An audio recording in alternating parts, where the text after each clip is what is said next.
Sahabat fauna Qurani yang dirahmati Allah, di bawah langit yang berwarna merah tembaga, di antara debu reruntuhan Gaza, ada bisikan-bisikan lembut yang hanya bisa didengar oleh hati yang beriman. Itu bukan sekadar suara angin yang meniupkan pasir, tapi mungkin itu adalah zikir dari jiwa-jiwa yang telah dipilih oleh Allah untuk menjadi saksi di bumi.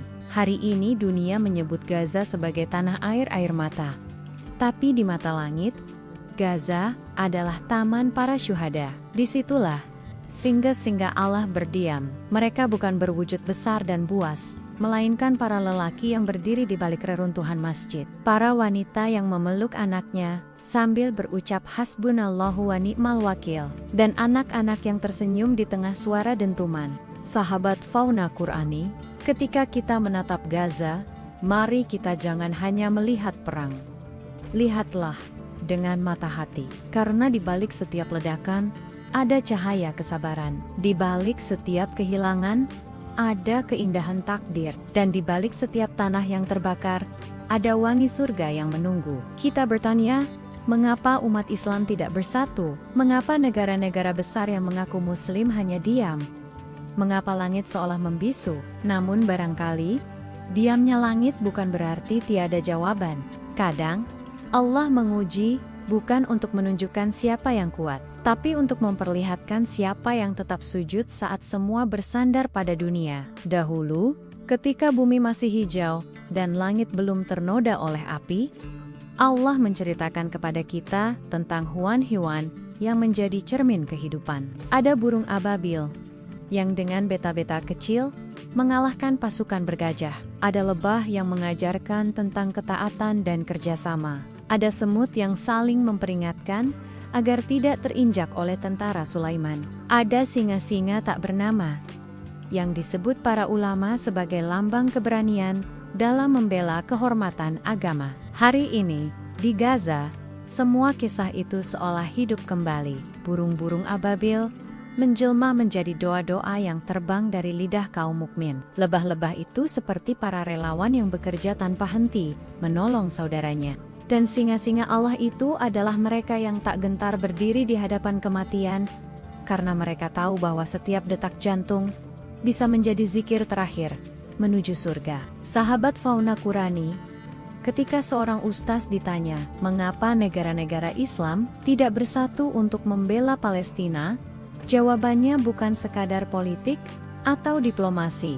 Beliau berkata, membela Palestina bukan pilihan, tapi kewajiban. Bukan hanya bagi pemimpin, tapi bagi setiap hati yang bersyahadat. Allah akan bertanya kepada kita semua, apa yang sudah kamu lakukan untuk saudaramu di sana? Mungkin kita tidak bisa mengangkat senjata, tapi tangan yang berdoa jauh lebih tajam daripada besi. Tangan yang menengadah di malam hari bisa mengguncang arasi lebih hebat daripada rudal manapun. Karena doa itu senjata para mukmin. Ia ringan di lisan, tapi berat di sisi Allah.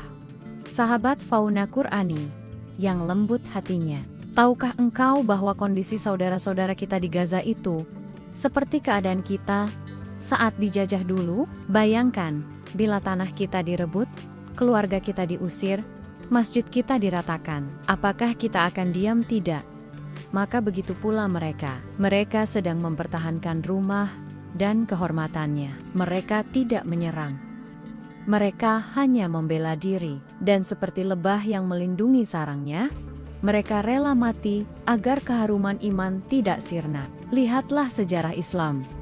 Bagaimana Khalifah Muqtasim bergerak hanya karena satu wanita muslimah ditarik jilbabnya oleh tentara kafir Persia. Hanya karena satu, ia tak menunggu rapat, tak menimbang diplomasi. Ia langsung mengirim pasukan hingga benteng itu runtuh. Itulah hati seorang pemimpin yang hidup dengan nurani Islam. Namun kini, zaman berubah. Pemimpin-pemimpin kita tidak sekuat Muqtasim, tidak setegas Abu Bakar, tidak seberani Umar. Mereka mungkin terikat oleh sistem, oleh dunia, oleh ketakutan, tapi kita tidak boleh mencela dengan lidah yang kasar. Sebab Allah yang akan mengadili mereka di hari kiamat. Yang bisa kita lakukan adalah mendoakan agar Allah bukakan hati mereka, satukan langkah mereka, dan jadikan mereka pemimpin yang mencintai Islam lebih dari dirinya sendiri. Sahabat Fauna Qurani, mari kita tadaburi kisah Abu Bakar Ash-Shiddiq. Saat beliau menjadi khalifah, muncul 3 kelompok yang mengguncang umat. Penolak zakat, orang murtad, dan nabi palsu. Jumlah pasukan Islam hanya 20.000. Tapi, Abu Bakar tidak gentar. Ia berkata tegas, "Demi Allah, aku akan memerangi siapapun yang menolak zakat, meski hanya seutas tali kekang kuda." Keberanian itu bukan karena jumlah pasukan, tapi karena keyakinan, dan dari keyakinan itulah Allah turunkan kemenangan. Sama seperti keyakinan yang kini hidup di hati orang-orang Gaza. Mereka tahu, mungkin dunia tidak bersama mereka, tapi Allah bersama mereka. Di sana, para ibu mencium jenazah anaknya dengan senyum, bukan karena tidak punya hati, tapi karena mereka yakin anaknya mati syahid. Di sana, para ayah menatap langit sambil berbisik, "Ya Allah, terimalah darah ini untuk agamamu." Di sana, anak-anak menghafal Al-Quran di bawah suara drone, dan setiap ayat yang mereka baca menjadi perisai di langit. Gaza bukan tanah yang kalah. Gaza adalah madrasah kesabaran, tempat di mana manusia belajar arti kehilangan tanpa putus asa, tempat di mana iman diukir di atas bata-bata reruntuhan. Sahabat Fauna Qurani, pernahkah engkau melihat burung yang terluka, tapi masih berusaha terbang? Sayapnya robek, tubuhnya lemah, tapi matanya tetap memandang langit. Itulah Gaza. Tubuh mereka hancur, tapi jiwa mereka tetap menuju Allah. Mereka mengajarkan kepada kita arti kalimat hasbunallahu wa ni'mal wakil.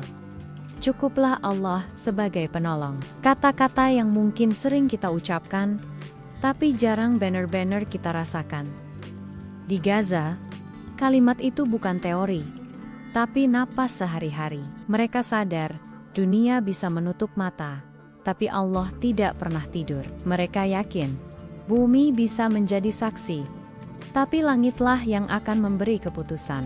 Sahabat Fauna Qurani yang beriman, dalam Al-Quran, Allah menceritakan tentang burung ababil yang membawa batu dari neraka untuk menghancurkan pasukan bergajah. Siapa yang menyangka bahwa makhluk sekecil itu mampu mengalahkan raja besar seperti Abraha? Karena kemenangan bukan tentang ukuran, tapi tentang siapa yang bersama Allah. Begitulah Gaza. Hari ini, mereka seperti ababil kecil di hadapan kekuatan besar, tapi mereka punya Allah. Dan Allah tidak pernah meninggalkan hamba-Nya yang berjuang di jalan kebenaran. Kadang kita lupa bahwa ujian yang berat justru tanda kasih sayang, karena Allah tidak akan menguji kecuali kepada mereka yang mampu. Maka ketika kita melihat penderitaan Gaza, janganlah hanya kasihan. Lihatlah dengan rasa iri dalam kebaikan. Karena bisa jadi, mereka yang hari ini tertimpa bom, besok sedang tertawa di taman surga. Sementara kita, yang hidup aman dan nyaman, mungkin belum tentu punya kesempatan mati syahid. Sahabat Fauna Qurani, pernahkah engkau menyaksikan semut-semut bekerja bersama tanpa saling mendahului? Mereka berjalan dalam barisan, saling menolong, saling memperingatkan. Itulah bentuk persatuan. Umat Islam seharusnya seperti itu. Jika satu diinjak, yang lain mengangkat. Jika satu jatuh, yang lain menolong. Namun sekarang, tubuh umat ini sedang demam. Sebagian jari luka, tapi sebagian lagi pura-pura tidak merasa. Padahal Nabi bersabda, umat Islam itu seperti satu tubuh. Bila satu bagian sakit, seluruh tubuh ikut merasakan demam. Mari kita kembali menjadi satu tubuh. Mari menjadi lebah yang taat, semut yang setia, burung yang berdoa, dan singa yang menjaga kehormatan. Sahabat Fauna Qurani yang lembut hatinya, barangkali engkau merasa kecil, merasa tak berarti di hadapan masalah dunia yang besar. Tapi ketahuilah, satu doa dari hati yang ikhlas bisa mengubah takdir sebuah bangsa. Ketika engkau mengangkat tangan di sepertiga malam, mungkin malaikat menulis namamu di antara para penolong Palestina. Bantu mereka dengan harta, dengan doa, dengan cinta. Karena Rasulullah Shallallahu Alaihi Wasallam bersabda, barang siapa tidak peduli dengan urusan kaum muslimin, maka ia bukan bagian dari mereka. Jangan biarkan dirimu tercatat sebagai orang yang diam saat saudaramu disakiti. Jadilah bagian dari barisan doa yang menguatkan mereka. Dan ketahuilah, sahabatku, bahwa di balik setiap kesunyian Gaza, ada di zikir yang menggema sampai ke langit ketujuh. Saat bumi mereka hancur, langit mereka semakin dekat. Mereka hidup di antara dua dunia. Dunia yang penuh luka, dan akhirat yang penuh cahaya. Mungkin engkau pernah bertanya, mengapa Allah memilih mereka? Mengapa bukan kita? Karena Allah tahu, tidak semua hati siap diuji dengan darah. Tidak semua jiwa siap melihat anaknya pergi lalu tersenyum. Tidak semua manusia siap menukar dunia dengan surga. Maka jangan merasa kasihan pada mereka. Rasakan kagum, karena Allah telah memilih mereka menjadi penjaga kehormatan Baitul Maqdis, tanah para nabi, tanah yang suci sejak Adam diturunkan. Sahabat Fauna Qurani, di malam yang hening, bayangkan seorang anak kecil di Gaza. Ia memeluk mushaf kecil yang berdebu. Di luar sana, suara bom menggema, tapi ia membaca ayat tentang surga dengan senyum. Di sekitarnya, seekor kucing menatap dengan tenang, seolah tahu bahwa di rumah kecil itu masih ada zikir yang menjaga. Kucing itu mungkin seperti hewan-hewan yang dahulu ikut di kapal Nabi Nuh, saksi bahwa kasih sayang Allah tidak pernah hilang. Bahkan di tengah bencana, Allah menyelamatkan hewan-hewan itu bersama manusia beriman, karena rahmatnya meliputi segalanya. Begitu pula Gaza, yang Allah jaga bukan hanya dengan tembok, tapi dengan rahmatnya yang tak terlihat. Sahabat Fauna Qurani, ketika burung-burung putih terbang di atas Gaza, mereka membawa pesan bahwa doa-doa sedang naik. Ketika hujan turun di atas tanah yang hitam, itu bukan sekadar air, tapi mungkin air mata malaikat yang menangis karena melihat iman setegar itu. Dan ketika senja datang dengan warna merah darah, langit sebenarnya sedang melukis kisah syahid di atas kanvas takdir. Kita yang hidup jauh dari sana, jangan biarkan jarak membuat hati kita beku. Jadikan setiap sajadah kita sebagai jembatan yang menghubungkan bumi kita dengan langit Gaza. Jadikan setiap sujud kita sebagai tempat bersatu dalam ruh, walau jasad terpisah ribuan kilometer. Sahabat Fauna Qurani, dunia ini akan terus berputar. Kekuasaan akan silih berganti, tapi darah para syuhada tidak akan pernah sia-sia. Ia akan menjadi cahaya yang menuntun umat menuju kebangkitan.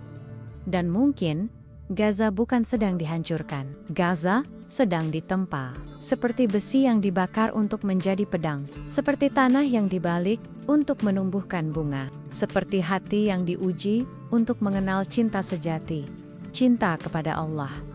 Jangan takut jika dunia tampak gelap, karena justru di kegelapan, cahaya bintang terlihat paling jelas. Dan Gaza adalah bintang itu. Mereka telah mengajarkan kepada dunia arti keberanian tanpa amarah, pengorbanan tanpa pamrih, dan keikhlasan tanpa suara. Sahabat Fauna Qurani, ketika malam ini engkau menutup mata, ingatlah ada anak kecil di Gaza yang tidur di pangkuan ibunya tanpa listrik, tanpa kasur, tapi dengan keyakinan bahwa besok mereka akan bangun di taman surga. Doakan mereka, doakan agar Allah menguatkan mereka, mengangkat derajat mereka, dan memberi kita semua bagian dalam perjuangan itu, walau hanya lewat doa. Karena mungkin satu dizikir lembut dari lisanmu malam ini menjadi sebab turunnya rahmat Allah esok pagi. Ingatlah sahabatku, bahwa Allah tidak melihat hasil, tapi usaha. Tidak menilai seberapa besar tenaga, tapi seberapa ikhlas niatnya. Dan setiap kali kita berdoa untuk Palestina, kita sedang menulis namaku dan namamu di barisan para pembela agama Allah.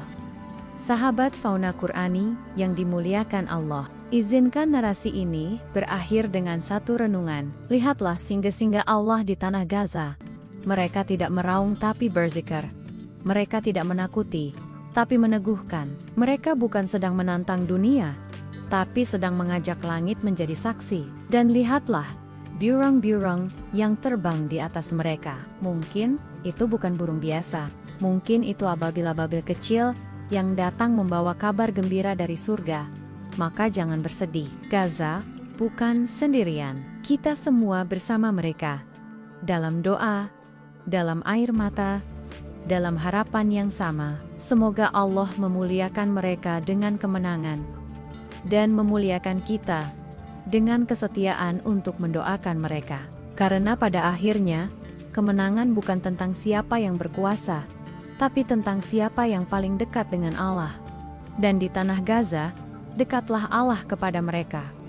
Sangat dekat, lebih dekat dari peluru yang melesat, lebih dekat dari napas terakhir yang terhembus. Sahabat Fauna Qurani, mari kita akhiri dengan zikir dalam hati.